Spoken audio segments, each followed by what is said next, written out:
Good afternoon, everyone.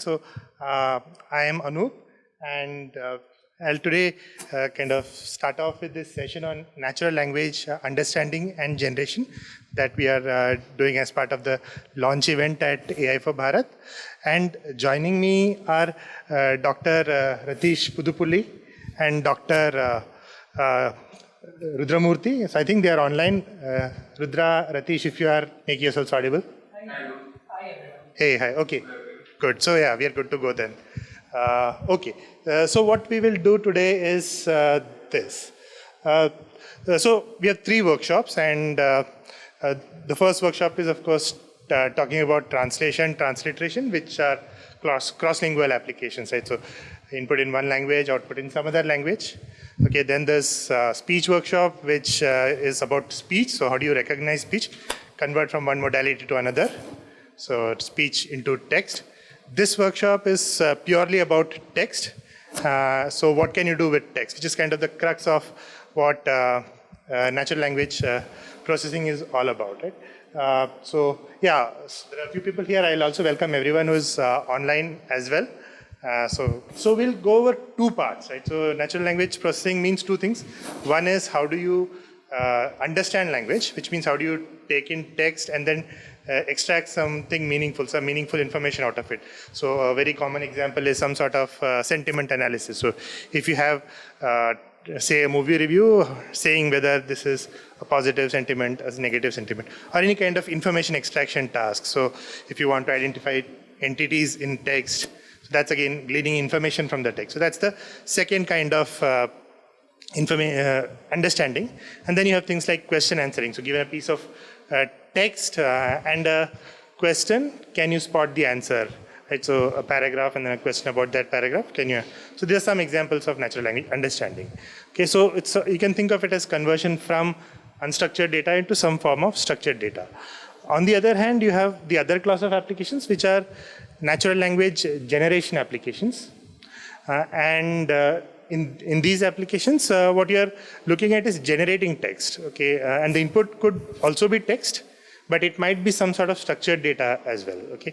So I'll give you some examples of all these. So structured text is more like, okay, if you have a table and then you want to read out the table, right? Something like that in English. So maybe a table of cricket statistics, and then you want to describe how many runs a person scored, how was he out, and all those things, right? So text-to-text conversion, things like document summarization. So given a document, generating some summary of it. That's an example of generation. Okay, and then generation can also be cross-lingual. So machine translation is an example of a cross-lingual generation task. So input in one language, output in another. So we won't talk about it much here because there's already the other workshop on generation that's happening. So, but we'll talk a little bit about it, but more about, in general, tasks on generation within the same language. Okay, so let's get started and kind of give you the context of what we are doing at AI for Bharat for NLU and NLG, and sort of the context for that. So it need not be emphasized a lot. I guess a lot of you might be aware, but in India we have this peculiar challenge of having to deal with so many languages. So we have about 4 major language families and about 30 plus languages where you have more than 1 million speakers. And a lot of popular, most widely spoken languages of the world are Indian languages. Yet we are on our path to kind of getting there in terms of language technology. So that's the mission we are on. And why is that important? So if you look at some surveys, this is a bit old, the population consuming internet in English versus in the languages of India, you can see that it's projected the speakers of non-English languages are projected to vastly outstrip English users. And therefore, there's a real need for applications and hence the technology to support those applications in Indian languages. And that's where kind of we want to make that impact. So just to give you a sense of the kind of applications you might want to do, we'll just quickly go through this. So we might have applications for social good. I think in the morning session, we did see Nandan and others talking about a bunch of applications like UPI, or a lot of government services might need support in multiple languages, any consumer redressal, citizens complaint redressal, etc. Or just contact between people, enabling people to talk in different languages, things like that. E-commerce, social media, entertainment. I think we saw all those samples in the morning session if you were around. So I'll not spend much time here. So what is the major challenge we face? So the major challenge we face is the data skew. So all the NLP solutions today are already on machine learning solutions and basically pretty much on deep learning kind of solutions. So what you need there is a lot of labeled data, unlabeled data in order to be able to build these systems. And we lack there in many respects. So just raw text corpora, if you look at Wikipedia in English versus Wikipedia for Hindi, which is amongst the largest Indian language Wikipedias, the number of articles has no comparison. I think I interchanged the numbers somehow. So English is 6 million and Hindi is 150K. Right? So, and similarly for translation corpora, named entity recognition corpora, these statistics are about a year old. I think there has been some movement on all of these by the work that we have done as well as some other groups in India have done. Before a year back, I guess these were kind of true.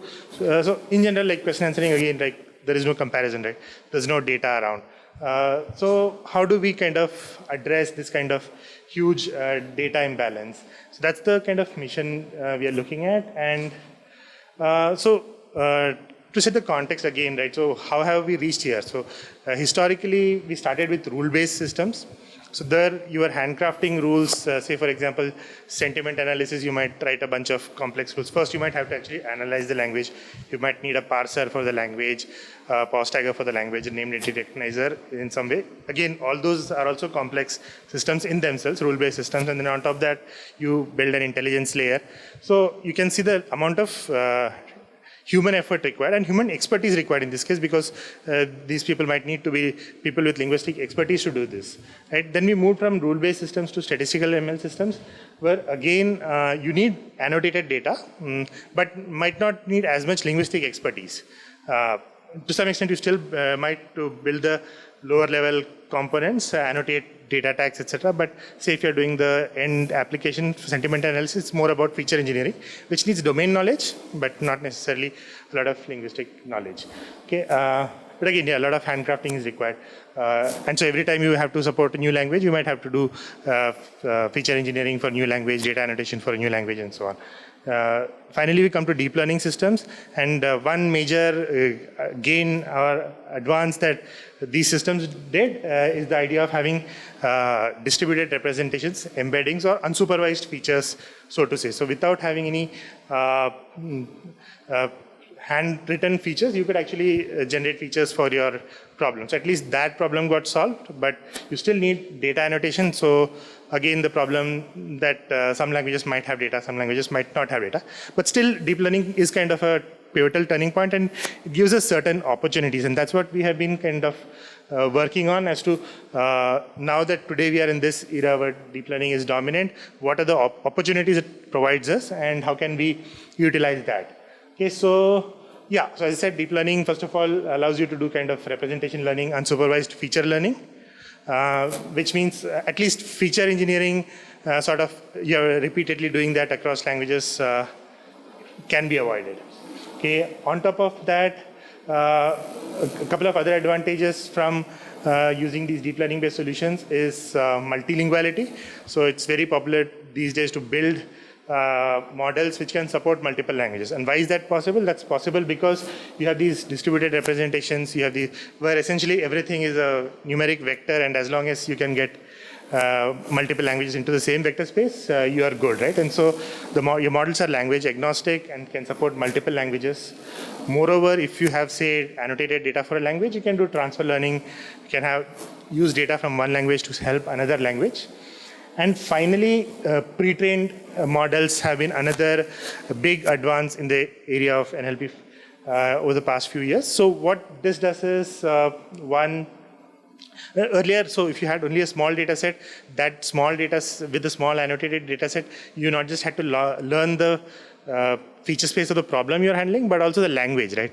And that's not a good idea. I mean, you cannot create a large data set to cover every aspect of language for that particular problem. So we need to kind of segregate the two problems. I'll kind of delve into all of these quickly. What I'm showing here in this example is multiple sentences, the same sentence in multiple languages, kind of projected into a single vector space. So the same sentence, parallel sentences would be somewhere close by. So these three are the same sentence in different languages, and these three kind of are the same sentence in another language. Okay, and so the idea is that if you can get data from different languages very close to each other, so once you develop a system for one language, the same should work for another language effectively, because you're essentially bringing them all into the same representation. So how does that help? So it helps to first build better generalizable models. So if you have data from multiple languages, you're not overfitting to a particular language. The models that you train don't really learn the features of that particular data set for that particular language, but might generalize well because you're training it on independently created data sets across multiple languages. So that's a good idea in terms of generalizability. The bigger advantage is, of course, the gain that you get for low resource languages with data from high resource languages. That's where transfer learning comes in. And what has been striking is zero-shot performance. That is, in many cases, even if you don't have data, any labeled data for a particular problem, for a language. So for example, say Punjabi, you do not have any sentiment analysis data, but if you have trained a sentiment analysis model for English or for Hindi with the training data, your model might just work fairly well for Punjabi as well without any training data. So that's zero-shot behavior. So there are a class of problems where zero-shot will work, some problems where they don't do well. Particularly NLU problems, zero-shot is better at, whereas generation problems are still a challenge. Okay, so just delving a little bit into relatedness in the Indian scenario. So when it comes to Indian languages, we can see that they are kind of typically either related by genealogy. That means languages from the same language family have some sort of relationships between each other. They are also related by contact.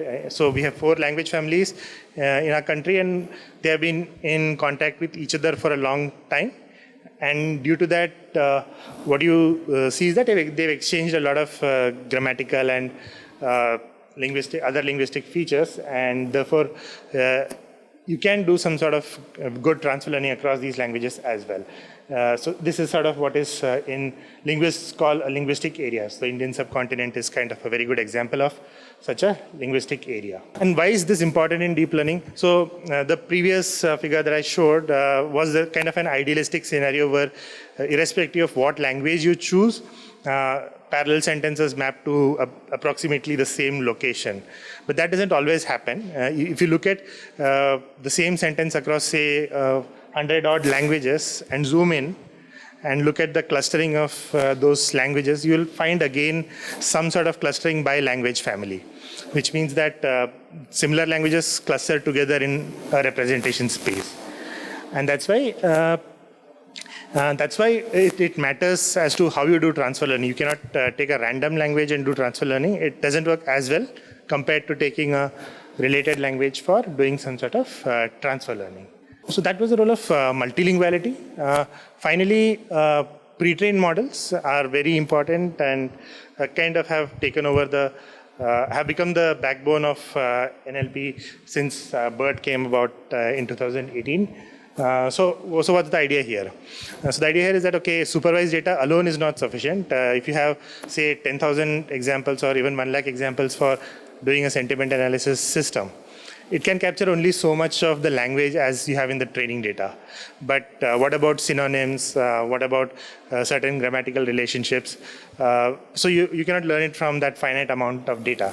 So can we segregate the two problems? Learning the language and learning the task. Okay? And that's what the idea of pre-trained models is all about. So what you first do is take a large amount of monolingual corpus, just text from a language, and then learn some sort of representation of the language. What does that mean?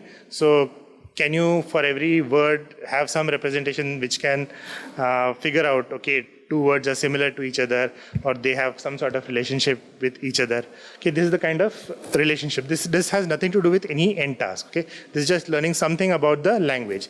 So that is the task-independent pre-training. So we call this pre-training because we are not doing any end task, but just learning something about it's some sort of learning, but not particularly useful for any task, but as a background language learning. Okay, so that's the first step. And then with this, you have a pre-trained model. So there are pre-trained models like BERT, which is a model for language understanding. So there are a class of models for language understanding.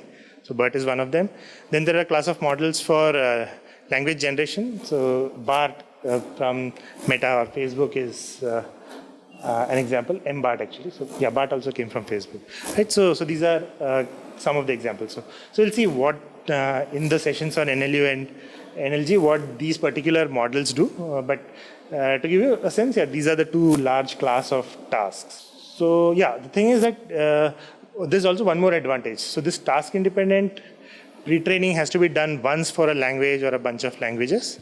And once you do that, you have a pre-trained model. And then fine-tuning with your task-specific data is computationally not so expensive. So you only fine-tune the model for a few epochs. And these days, people are coming up with better solutions that you don't even have to fine-tune the entire network, but maybe only a part of the network. So it's very efficient. It can be efficient.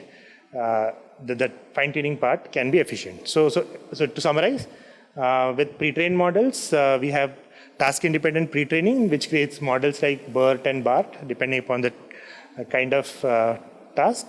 And then once you have the pre-trained model, then you have some supervised data on which you fine-tune the data, which means just continue to learn the parameters. But now you have a different objective, which is to improve on your end task. And that gives the task-specific model. So finally, multilinguality and pre-training can be combined. So you can have a single pre-trained model which supports multiple languages. And you can also fine-tune your model with multiple annotated data from multiple languages. So you get kind of representation for multiple languages in the same language model. And then you can have, if you do multilingual training, then you can get improved low resource performance.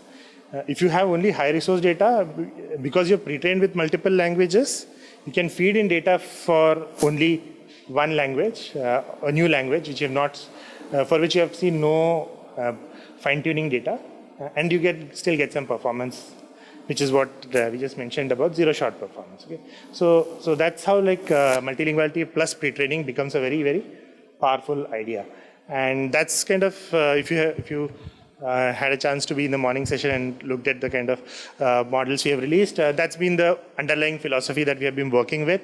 So we have crawled monolingual corpora, Indic Corp. So this has been a very useful resource. It's for across many projects we have done. In fact, in almost every project you can see subsequently Indic Corp kind of forms the backbone. And it's available, so you can use it. Then we have Indic BERT, which is the language model for NLU, Indic BART, which is the language model for generation. Then we have Indic GLUE, which is a set of tasks for natural language understanding, so that you can benchmark not just Indic BERT, but you can compare different language models like MBERT or XLMR, etc. Okay, then today we are actually releasing a data set for NLU, which is Namapadam, which is a data set for named entity recognition for 11 languages. So this has mined named entity data for all these languages. Plus, we are also releasing Indic NER, which is a model trained on this data set for Indian languages. Okay, and on the generation side, we will have Indic NLG, which is the set of tasks for language generation. So we'll kind of hear about that more going forward. Okay. So yeah, I mean, so this is what kind of what we have been working on in creating all these data sets and models for Indian languages. And so through the rest of the presentation, we'll kind of go through these, understand them more, and as well as have some kind of hands-on or demos, right? So yeah, for the rest of the talk. So this is kind of the agenda. So we'll start with, so we'll go in this order. We'll have 3 parts to the rest of the session. So one on natural language understanding, one on natural language generation, and one on named entity recognition. So overall, in each of these, we'll just go have a little overview of each of these areas, followed by a hands-on or a demo where you can use first of all, use the models, just use them for inference. These are trained models for certain tasks. Or if you want to fine-tune your models on these language models, how do you do that? So we'll show you that. Or if you want to train something from scratch, an ambitious goal, say you want to train the MBART model, the INDIC-BART model, how do you do that? Right? So this is what we'll go through. So we have some collab notebooks for all these demos that you're walking through, so you can access them on the URL that is shown here. So if no one here is kind of trying it out, fine. But if anyone online is, yeah, you can make a note of the URL and you can access the notebooks right away. Anyway, we'll sort of start and go through the rest of the presentation. So to start with, we will go with natural language understanding. I will quickly talk about natural language understanding. So here, yeah, I mean, we have been working with a lot of folks at AIFO Bharat, at Microsoft, and then with people at the University of Copenhagen, with Robert Bosch at IIT Madras, as well as students at IIT Madras. So a lot of partners who have been working with us on this. So I think I already covered it, but just to go over a few examples. So the sentiment analysis, of course, named entity recognition, paraphrase detection. So given 2 sentences, are they synonyms? Question answering. Sentence retrieval across languages. Classifying articles. These are the kind of problems which will fall under natural language understanding. So what did we do in this space? So the first thing we did was create INDIC Corp, which is the largest publicly available corpus for Indian languages. And it also contains crawls for English from Indian websites. So you have a fair representation of the way English is written in India, plus the kind of topics that are discussed. So there is some overlap in the topics between Indian languages plus the English corpus. Yeah, then we have INDIC Glue, which is kind of, if you have heard of Glue, that is the benchmark for English for natural language understanding. So this is kind of a play on that word, and we created some new tasks for Indian language understanding. And in addition, this also contains some existing benchmarks for Indian languages, right? And finally, we have INDIC-BERT. So that's the language model which is trained on INDIC Corp. It's an extremely compact model, just 18 million parameters. Okay, and so it's essentially Albert, a model from Google trained for Indian languages. And this is V1 of INDIC-BERT. As we speak, we are actually working on a new version of INDIC-BERT, which is a much larger model, kind of an MBERT style model. And we are actually releasing that today as sort of an alpha. We are still improving it, so we are not doing a final release today. But we'll demo that model today with some of the tasks finally, right?